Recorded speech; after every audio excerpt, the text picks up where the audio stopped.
Hello, everyone. Welcome back. Today, let's talk about how to solve equations with rational exponents. Okay, so recall that whenever we have a power to a power, we multiply those powers. And also recall that whenever we multiply two numbers that are reciprocals of one another, we get one in return. And so to answer this question, all we need to do is take the equation we currently have and take both sides to the power of 2/3. What this is going to do is this is going to cause the left side to just become x, or x to the power 1, because we're going to multiply the two reciprocals, which are 3/2 and 2/3. So the left side just becomes x. And then the right side becomes 27 to the power of 2/3. Now let's review. How do we solve for that?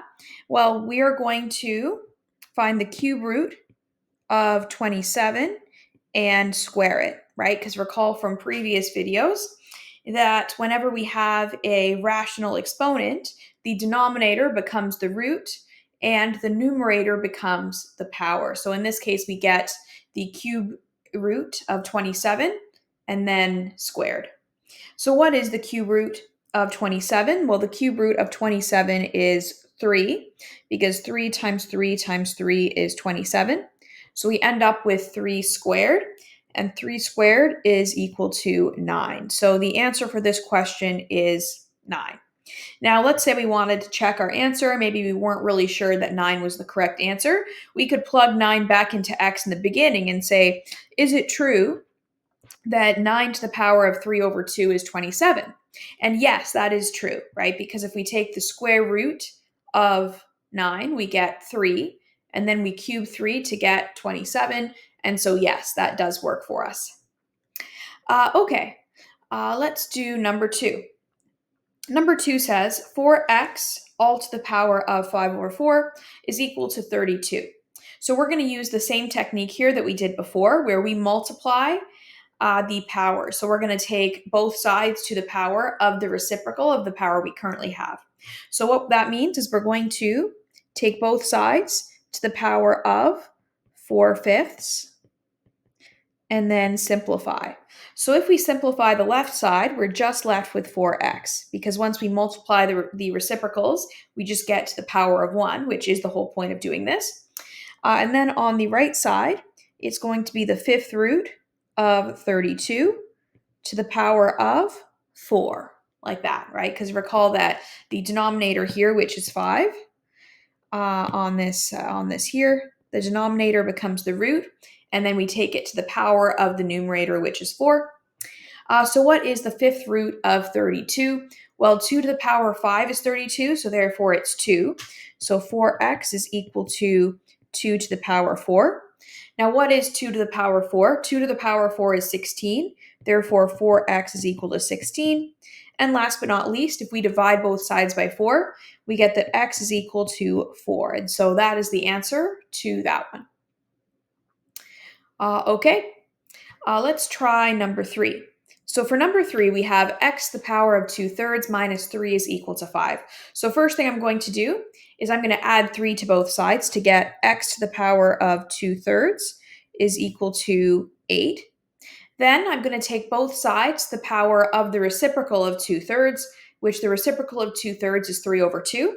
So I'm going to take both sides to the power of 3/2. So x to 2/3 to the power of 3/2 is equal to 8 to the power of 3/2.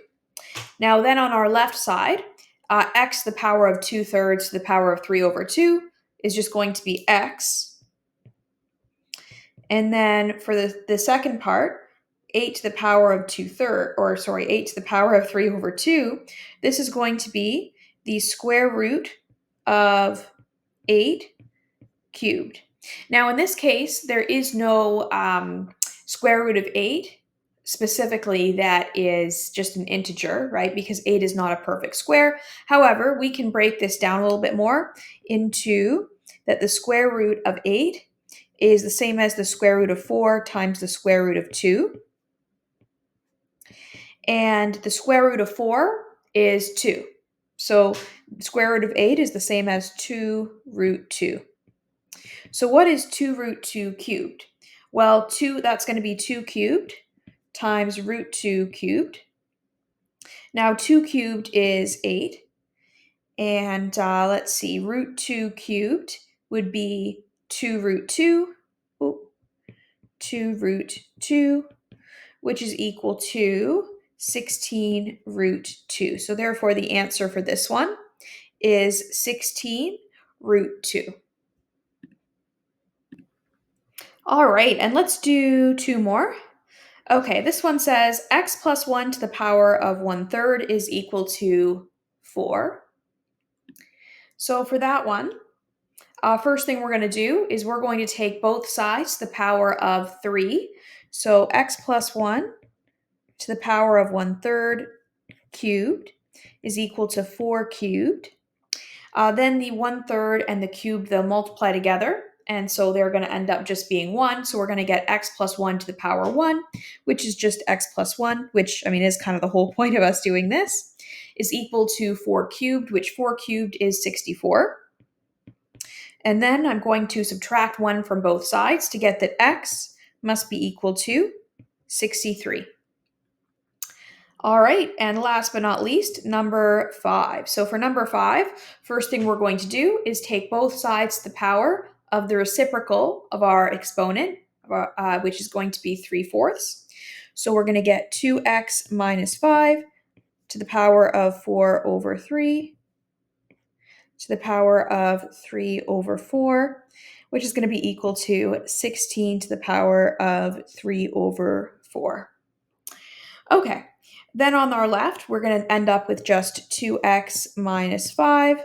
On our right, we're going to end up with the quarter root of 16 to the power of 3. So therefore, we have 2x minus 5 is equal to 2 cubed, right? Because the quarter root of 16 would be 2. Now 2 cubed is 8, so that means 2x minus 5 is equal to 8. And now we just have just a regular linear equation we can solve normally. So we can add 5 to both sides to get that 2x is equal to 13, meaning that x must be equal to 13 over 2, or if we did want to write that in a mixed number, that'd be 6.5. All right, very good. All right, well, that's all for this one. Feel free to leave any questions you might have in the comment section, and we'll see you for the next one.